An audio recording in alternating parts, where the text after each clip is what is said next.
हाय, mini vlog 33 मध्ये तुमच्या सर्वांचं खूप खूप स्वागत आहे. तर आज सकाळी सकाळी आला आमचा सिलेंडर आणि मग सिलेंडर मम्मीने धुवून वगैरे घरात घेतला. तोपर्यंत माझं इकडे मी काम चालू केलेलं आहे, जे मी आरीवर्कचं बेसिक शिकून कंप्लीट केलं यूट्यूबवरून. तर त्याच्यामुळे मम्मी एक सिंपल डिझाईन ब्लाऊजची करायला घेतली, जे मम्मीसाठीच मी ब्लाऊज हा स्टिच करते. तर मी म्हटलं की एक सिंपल डिझाईन ट्राय करते, म्हणजे तेवढा हात बसेल आणि थोडी चांगली प्रॅक्टिस झाली आता. तर त्याच्यानंतर मग आम्ही निघालो मार्केटला जायला. आज होता फ्रायडे, त्याच्यामुळे आम्ही गेलो होतो सह्याद्री मार्केटला. तर फ्रायडेला जरा गर्दी कमी असते, संडेला भरपूर गर्दी असते, म्हणून आम्ही फ्रायडेलाच जातो. तर त्याच्यामुळे गेलो आणि मग सगळ्यात आधी मम्मीने सुकट वगैरे घेतलं. त्याच्यानंतर आम्ही गेलो मच्छी बघायला. तर आज थोडीशी अशी मच्छी महागच होती, तरी पण आम्हाला शिवले एकदम चांगले भेटले. तर मग आधी आम्ही शिवले घेतले. त्याच्यानंतर मग बाजूला बघितलं तर खापी पण चांगली होती, मग ती पण घेतली आणि थोडी कोलमी घेतली. त्याच्यानंतर घरी येताना आम्ही ताक घेऊनच आलो होतो. तर मस्तपैकी ऊन लागलं म्हणून थंडगार असं ताक पियालो.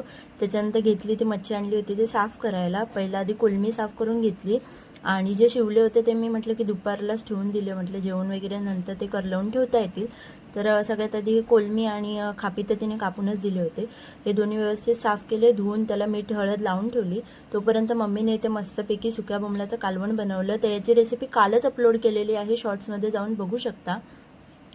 त्यानंतर मम्मीने वाढलं मस्तपैकी गरमागरम भात आणि कालवण असं जेवायला, आणि मग मी पण काय जेवून घेतलं छान असं, आणि खूपच छान झालेलं आजचं कालवण.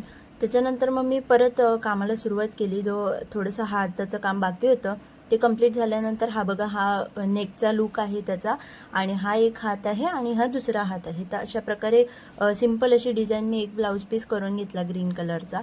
आणि मग त्याच्यानंतर पेपर कटिंग तर रेडी होतं, त्याच्यामुळे मग मी तेच ठेवून अस्तर कटिंग करून घेतलं आणि मग नंतर हा ब्लाऊज स्टिच केला. तर स्टिचिंगला पण थोडा वेळ गेला, कारण की एक दाब वगैरे लावायचं होतं त्याच्यामुळे. तर अर्धा स्टिच करून झाला आहे, बाकीचं उद्या करेन. तर त्यानंतर मम्मीने जेवण बनवलं रात्रीचं, सुक्या कर्दीची भाजी, थोडेसे बोंबील फ्राय आणि चपाती. तर असा होता आजचा दिवस. तुम्हाला ब्लॉग आवडला असेल तर लाईक शेअर सबस्क्राईब करा. Bye bye.